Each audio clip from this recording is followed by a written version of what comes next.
Assalamualaikum warahmatullahi wabarakatuh.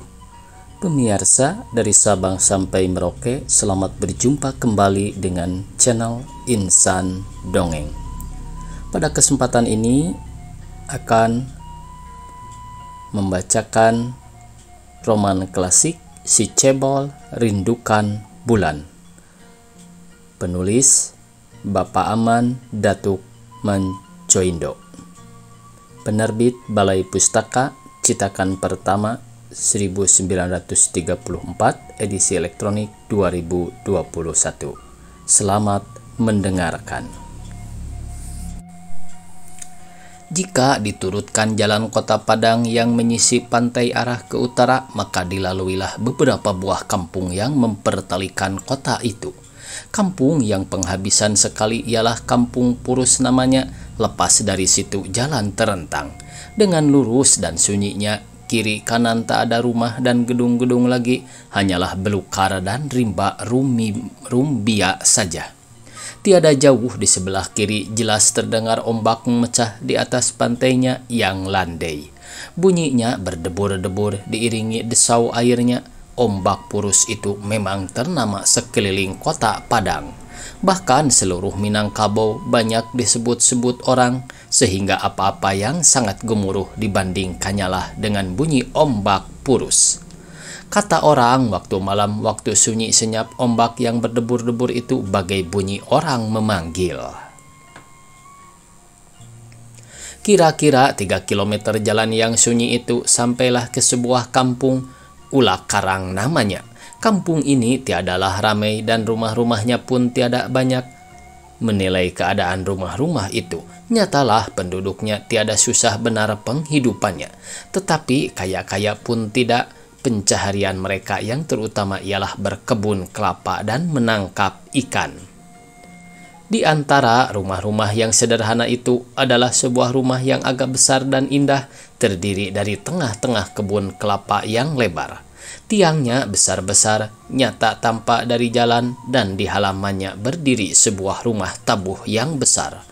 Jauh di belakang tampak 2 leret kandang sapi yang berpetak-petak, dan tiap-tiap petak itu ada seekor sapi di dalamnya. Setiap pagi kelihatan 2 orang bujang memerah susunya. Pada pagi yang diceritakan ini, keduanya asyik pada pula memerah. Selesai yang seekor, pindah kepada yang seekor lagi. Dekat kandang itu kelihatan seorang anak gadis sedang memberi makan ayam. Tangan kirinya memegang sebuah bakul, sedang tangan kanannya sebentar-sebentar menaburkan padi bercampur jagung. Maka berebut-rebutanlah ayam yang banyak itu, ganti kalah mengalahkan, ganti usir mengusir. Anaknya berciap-ciapan ke sana kemari dan induknya berkeokan diburu oleh yang lain. Gadis itu girang benar rupanya melihat perbuatan piaraannya itu. Mukanya merah berseri-seri dan sebentar-sebentar kelihatan senyumnya bermain pada bibir yang merah delima itu.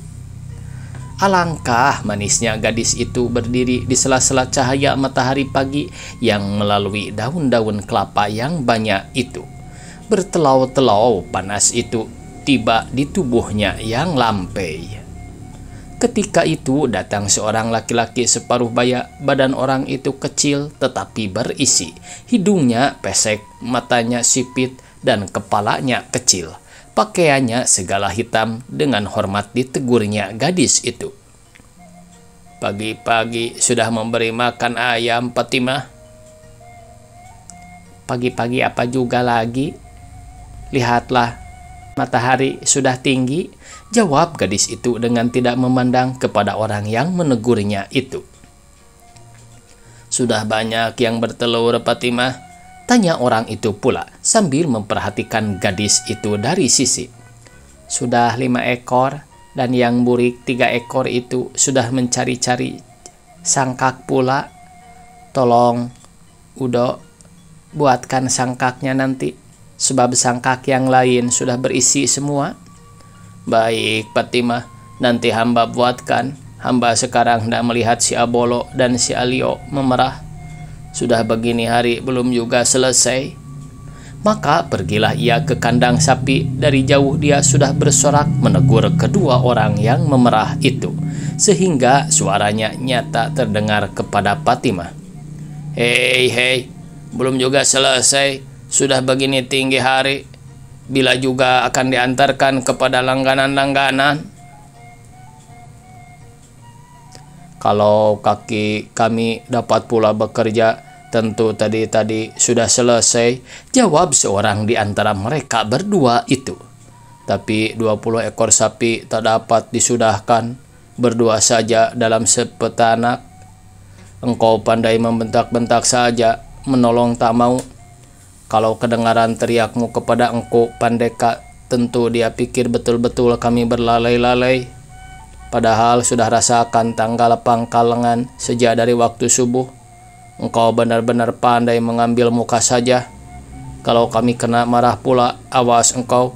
Sekali ini tak peduli lagi, kami ajar mulutmu yang lancang itu. Biarpun kami akan diusir dari sini, sudah cukup kami menanggung karena perbuatanmu. Hei, hei, hei, hei, kenapa engkau merenggut saja sepagi ini? Kata yang datang dengan senyum agak cemas melihat sikap kedua bujang itu. Bekerja sajalah baik-baik supaya senang hati induk semang kita. Biar kepala kami turut bekerja, engkau juga yang akan dapat puji. Kami akan jadi landasan kata juga, karena engkau pandai mengambil muka, engkau pandai menyanjung-nyanjung, engkau pandai berminyak air, lagi telingamu tebal, jantung hatimu tak ada, tapi kami tak dapat begitu, kata salah seorang bujang tersebut. Yang kemudian itu tak ada padaku sobat, tetapi menyanjung-nyanjung, berminyak air, apa pula salahnya? Siapa yang tak pandai menyanjung-nyanjung? Siapa yang tak tahu berminyak air? Siapa yang tak pintar menenggang hati? Payahlah hidupnya. Bukankah ada gurindam orang? Kalau pandai berinduk semang, lebih seelok ibu kandung. Tapi perbuatanmu sama dengan menipu induk semang, kata si Abolok dengan tajam. Karena hendak disayanginya, tidak peduli dusta, tidak peduli bohong, tidak peduli kawan yang akan kena caci maki, semuanya enak saja keluar dari mulutmu. Hei, hei, hei, hei, engkau macam orang iri rupanya, karena aku senang daripadamu. Ingatlah, orang yang suka mengiri selalu akan makan hati. Lagi apa yang engkau irikan kepadaku? Busuklah hatiku padamu.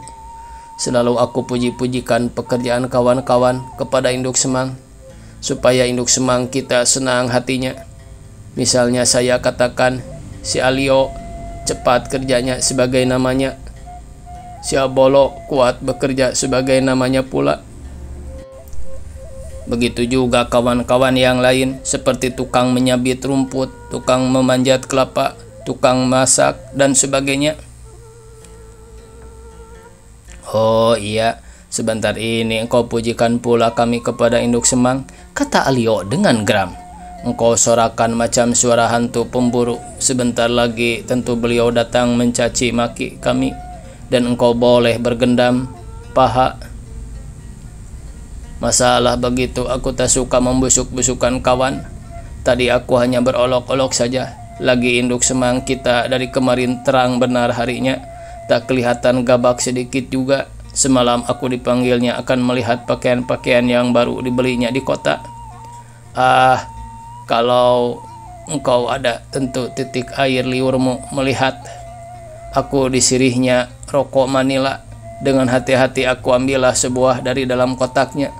Lalu aku urutkan ke hidungku, akan membaui. Ini ayahnya benar. Tentu bertambah mudaku setahun. Kataku tersenyum-senyum. Ambillah sebuah lagi untuk nanti, kata beliau. Tapi bukan sebuah aku ambil. Ini lihat, 2 aku kantungkan. Karena aku ingat kepadamu. Aku tak mau memakan yang enak-enak sendiri saja. Nah, ambillah sebuah seorang. Bukan main enaknya, rasakan gugur bulu hidung olehnya. Alio dan Abolo berhenti bekerja, lalu memandang dengan mata berkilat-kilat kepada serutu yang sebesar-besar jari itu.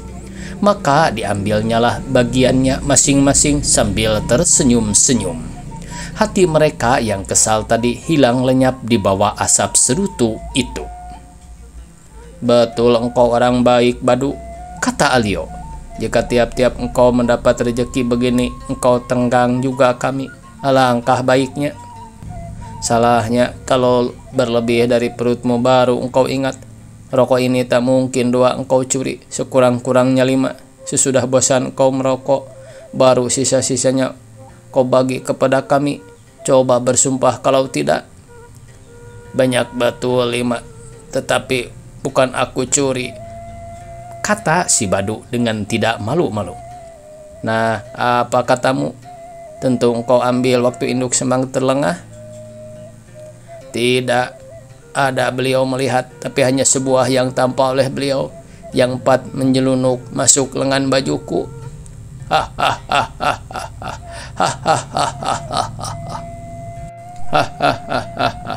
"Rokok Manila curian yang diberikannya kepada awak karena ia takut akan berdosa seorang. Dibawa-bawanya pula awak serta. Tapi biarlah, barang ini hasil cucur peluh kita juga, hasil tenaga tulang yang 8 kerat ini. Kalau akan berdosa juga, biarlah dipikul oleh si Badu seorang. Dia yang tiada berjerih, berpayah sedikit juga, tetapi selalu dapat yang enak karena tak malu menipu kawan dan pandai mengambil muka. Hei, elok benar perangimu, Alio. Sudah orang beri rokok Manila sebuah, masih engkau katakan aku tukang menipu kawan. Betul-betul engkau tak tahu adat. Heran, sudah begini lamanya tinggal di kota, masih terbawakan adat di... Aku rasa namamu itu yang tak baik. Lo ditukar, jangan si Alio. Si Abolok juga, itu bukan nama orang sini. Lain tidak, membukakan punggung buruk tak berbaju saja. Cis, tak malu. Engkau orang mana? Kata si Alio sambil mengernyit-ngernyitkan hidungnya. Orang sini? Biarpun namamu tidak si Barota atau si Balugu, tetapi pada mukamu, pada kecekmu, pada tingkahmu, terang oleh orang sebagai bersuluh matahari. Engkau orang sana juga sebagai kami. Induk semang kita pun... Tapi kami sudah... Badu, Badu, terdengar orang memanggil dari rumah yang besar itu. Ya, engkau, jawab si Badu dengan hormat. Mana engkau? Mari lekas. Hamba menolong anak-anak memerah, kata si Badu tersebut. Setan, lihatlah pengambil mukanya, kata Alio bersungut. Menolong anak-anak katanya, padahal dia membual saja di sini. Ayo, tinggalkan itu dahulu. Mari lekas, kalau aku memanggil.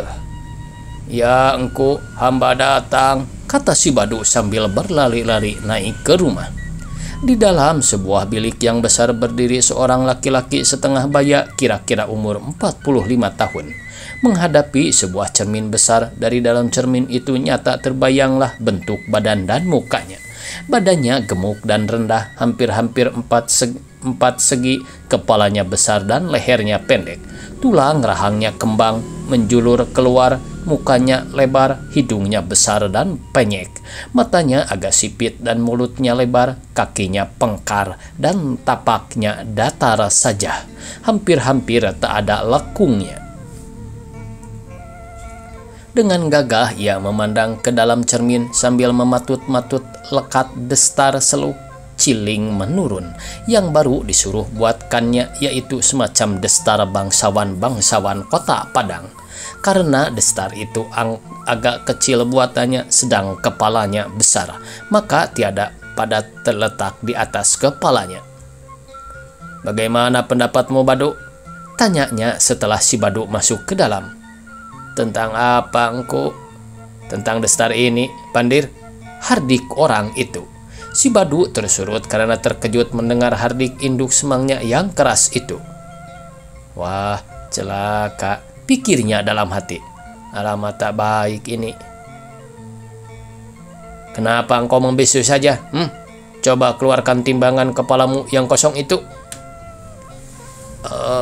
Menurut tilik hamba, engkau agak kecil, kata induk semangnya dengan hardik pula.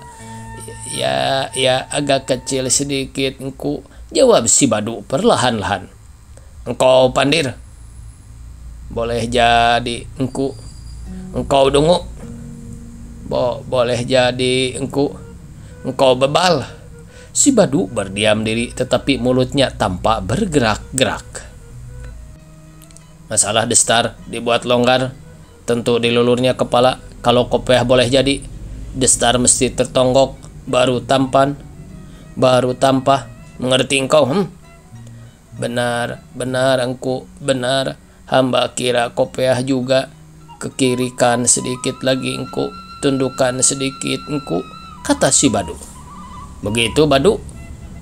Sedikit lagi engku. Nah, begitu baru kena gilinya. Apa katamu? Baru kena raginya engku, baru kelihatan tampan. Induk semang si Badu tersenyum-senyum dapat pujian itu, kemudian katanya pula. Apa pasangannya lagi Badu? Celana batik, sarung bugis engku, bajunya sebarang saja. Lakan jadi, lenan pun jadi, lain dari itu tongkat gading, terompah kulit. Betul Badu, betul. Sudah terang kembali pikiranmu. Mengapa engkau tadi macam orang tak siuman? Perut hamba kosong engku. Kenapa? Belum makan? Benar engku, dari semalam hamba belum makan. Tahulah entah apa sebabnya, Maksi Bujang dari kemarin marah-marah saja. Dia tak mau memasak, tak mau ke dapur, tak mau disuruh, duduk merenggut saja. Sampai tadi pagi masih begitu juga. Hahaha, pandir. Engkau tak tahu adat perempuan, itulah tak mau belajar jadi orang. Ayo pergi ke dapur lekas, minta nasi sama Koki Minah. Goreng ayam yang semalam masih ada. Si Badu terbang ke pintu, tetapi sampai di balik pintu ia berhenti lalu menungging dan menggaru-garu mukanya, mengejekkan induk semangnya itu, dan kemudian lenyaplah ia masuk dapur. Tetapi di pintu dapur ia dipukul oleh Mak Minah dengan tangkai sendok. Kurang ajar, induk semang diperolok-olokannya, kata Mak Minah dengan belalak mata. Nanti aku katakan pada beliau supaya diusirnya engkau dari sini. Aduh, ampun Mak, ampun, lain kali tidak lagi, kata si Badu dengan takut. Aku disuruh beliau kemari akan minta nasi dengan goreng ayam. Tolonglah ambilkan Mak, aku lapar amat. Nah, akan disuruhnya memadat perutmu. Engkau tadi, mengapa beliau engkau sungging-sungging begitu? Kalau lain kali, awas. Lain kali tidak Mak, sekali ini ampun. Ampun, kata si Badu memutus cakap orang tua itu. Lekas nasi Mak, aku mau pergi dengan beliau. Katakan saja perutmu lapar, kata Mak Minah sambil menyendokkan nasi. Si Badu makanlah macam kerak lepas ke ladang. Sementara itu induk semang si Badu mengenakan dan mematut-matut pakaian yang dinasihatkan si Badu tadi. Bercelana batik halus, bersarung bugis hingga lutut, berbaju jas gunting kling, dan di kepala tertonggok destar seluk ciling menurun. Sedang ia mematut-matut itu, si Badu sudah selesai makan, lalu masuk. Ia agak terkejut sedikit, tertegak di pintu tengah beberapa lama. Astagfirullahaladzim, hampir lupa hamba, katanya perlahan-lahan, tetapi terdengar juga kepada tuannya. Bagaimana Badu? Kenapa engkau mengucap? Tanya tuannya dengan muka berseri-seri. Hamba kira bukan engkau. Engkau kira siapa Badu? Hamba kira Ma'acik Sultan Brahim. Ma'acik Sultan Brahim? Penghulu wijik keempat itu? Yang benar-benar lah Badu. Engkau hendak menyanjung-nyanjung saja barangkali. Sungguh mati engkau, tak salah sedikit juga. Rendah-rendah engkau, gemuk-gemuk engkau, serupa benar dengan beliau. Apalagi kalau pakai kacamata pula. Rupanya sesudah perutmu padat, matamu jadi terbuka dan pikiranmu jadi terang. Nah, itu rokok Manila dalam almari masih ada. Ambillah sebuah supaya penciumanmu jadi tajam pula. Pengiring seorang bangsawan lagi kaya tak patut dungu macam kerbau. Macam-macam saja si Badu ini. Dikatakannya awak serupa Ma'acik Sultan Brahim. Ia tertawa terbahak-bahak sebagai menertawakan kebodohan si Badu. Tetapi pada matanya yang berkilat-kilat itu nyata benar kesenangan hatinya dibanding-bandingkan oleh anak semangnya dengan Sultan Brahim, bangsawan tinggi kota Padang itu. Kacamatanya lagi engkau, kata si Badu sesudah menghirup rokok serutunya. Biar ragu orang seula karangnya melihat engkau. Kalau tak orang sangkakan engkau Ma'acik Sultan Brahim, jangan hamba dipanggilkan anak si Loho. Sesudah berpakai-pakai berkata pula induk semangnya, mari kita sekarang ke peralatan engkau Sultan Putih itu, Badu. Baik, kini kita berangkat, sementara hari belum panas benar. Jadi boleh bermain-main di jalan, tak guna kita naik wendi karena hari masih pagi. Ia pun turun dari rumah diiringkan oleh si Badu dari belakang. Bunyi tongkat semambunya yang berkepalakan gading itu berdentam-dentam tiba di tanah. Kepalanya berdiri tegak dengan gagah, tetapi bukanlah semata-mata dengan maksud hendak menggagah saja. Hanya karena terpaksa juga berbuat demikian sebab takut destarnya akan jatuh. Maklumlah lekatnya tiada erat, lagi belum biasa terletak di atas kepala.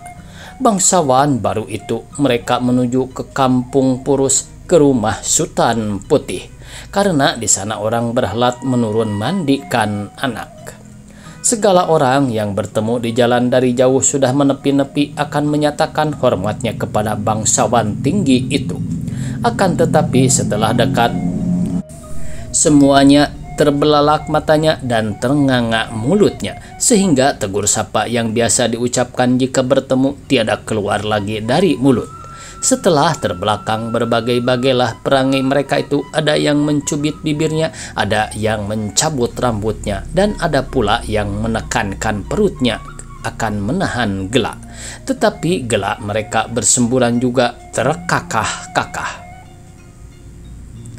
Masya Allah, betul dunia sudah tua, kata mereka dengan tertawa-tawa. Aku kira bukan si amat pendek yang melagak macam penghulu kota Padang itu. Sudah gila rupanya dunia ini, mereka tertawa-tawa pula. Adapun si amat pendek yang bergelar Engku Pandeka dan induk semang si Badu itu tiada memperdulikan tertawa mereka. Ia terus juga berjalan dengan gagah. Si Badu pun berbuat sebagai tuannya pula.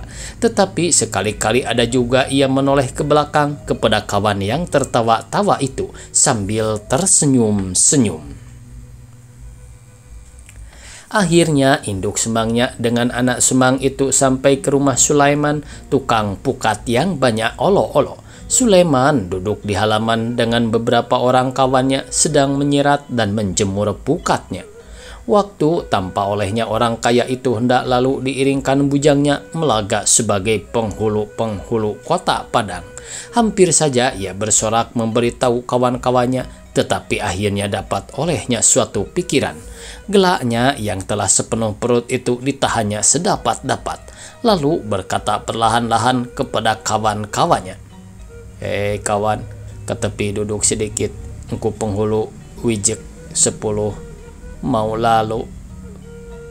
Kawan-kawannya tercengang mendengar seru Sulaiman itu, karena di mana pula ada wijik 10, kota Padang hanya dibagi 9 wijik dan tiap-tiap wijik dipegang seorang penghulu. Di atas penghulu yang 9 itu adalah Tuanku Regen. Sebagai sama digerakkan mereka itu menengok ke belakang. Ketika itu tanpa oleh mereka seorang pendek berjalan dengan gagahnya. Beberapa lamanya mereka ternganga saja sebab keheranan. Pura-pura tak tahu sajalah ya teman-teman, kata Sulaiman pula. Jangan gelak-gelak, kalau dia lalu tegangi sedikit tali pukat itu.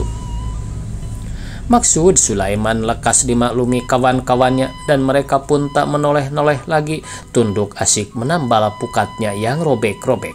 Sementara itu keduanya sampailah ke sana berjalan dengan kocaknya, tiada menoleh kepada Sulaiman dan kawan-kawannya. Seolah-olah ia hendak melagak tukang pukat yang miskin-miskin itu. "Mau kemana, Maci? Singgahlah dahulu," tegur Sulaiman dengan hormatnya. Engku Pandeka tidak menjawab, ia memandang dengan sudut matanya saja, sedang mukanya kelihatan amat asam, karena ia tahu bahwa tukang pukat itu memperolok-olokkannya. Ketika itu kawan-kawan Sulaiman menegangi tali pukat yang terjemur di tengah jalan. Penghulu wijik 10 yang tiada melihat tanah itu, tiba-tiba kakinya tersandung pada tali pukat lalu jatuh tersungkur ke tanah. Si Badu yang hendak menolong tuannya tersangkut pula kakinya, ia pun jatuh menimpa tuannya, sehingga terdengar bunyi napas tuannya itu mencicit di kerongkongan. Destar Ciling menurun, telah jatuh terguling-guling, baju lakan gunting keling sudah bergemilang dengan pasir bercampur tanah. Dengan sangat marah berdirilah Engku Pandeka dari jatuhnya sambil membelalang kepada Sulaiman. "Anak babi kamu," hardiknya, "akan membunuh orang engkau tengah jalan ini. Engkau pasang jerat supaya orang jatuh. Akan membunuh orang engkau tengah jalan ini. Engkau pasang jerat supaya orang jatuh." "Bukan jerat, Macik," jawab Sulaiman dengan hormat, tetapi cemooh. "Tali pukat." "Ya, tali pukat engkau buat penjerat orang. Binatang, memang kau kurang-kurang ajar." "Setiap hari pukat terjemur di sini, Makcik. Sebilang waktu orang lalu lintas, tak seorang juga yang ditegurnya.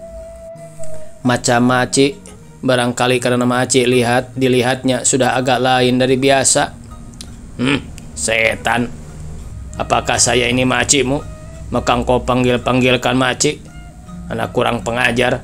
Badu, ayo ajar mulutnya yang kotor itu." Si Badu maju ke depan sambil membelalak pula kepada Sulaiman. Tetapi ketika dilihatnya kawan-kawan Sulaiman bergerak hendak berdiri, dengan cepat si Badu undur lalu berbisik kepada tuannya. "Apa gunanya kita lawan sampah dunia itu, engkau? Biarpun kita menang, nama engkau juga yang akan aib. Orang makan masak mentah itu akan dilawan. Kalau hatimu gentar, katakan saja terus terang. Jangan banyak kecek-kecek lagi," kata tuannya dengan mempergesek-gesekkan geraham dan membelalang kepada anak semangnya. Maka dipungutnya Destar Ciling menurunnya yang penuh berlumur pasir lalu berangkat dari sana. Baru saja ia terbelakang, Sulaiman sudah berseru kepada kawan-kawannya. "Hei, sampah dunia, lapangkan jalan. Penghulu Lahewa mau lalu." Sulaiman berjalan membusungkan dada, memandang tinggi ke langit. Di kepalanya terletak sebuah bakul ikan yang ditelengkannya ke muka. Melihat olok-olok Sulaiman itu, kawan-kawannya riuh tertawa. "Hei penghulu Lahewa pendek, terus sajalah masuk laut itu," kata yang seorang. "Hei penghulu Lahewa pendek, ini ada tali putih untuk berkujut," kata yang seorang pula. "Hei penghulu Lahewa pongah, ini ada arit untuk jadi kudamu," kata yang lain lagi. Tiba-tiba penghulu Lahewa jatuh terguling-guling dan menyumpah-nyumpah. Belakawannya semakin riuh sambil memukul-mukul kaleng kosong. Orang kaya itu terpaksa juga menengok ke belakang, melihat olok-olok yang menusuk-nusuk hatinya itu. Ia memandang dengan geram, matanya berapi-api, mukanya merah padam. Tetapi apa hendak dikata, si Badu sudah basah celananya ketakutan, tak dapat dibawa ke tengah, terbulang pada induk itik. Bersambung. Billahi taufiq wal hidayah. Wassalamualaikum warahmatullahi wabarakatuh.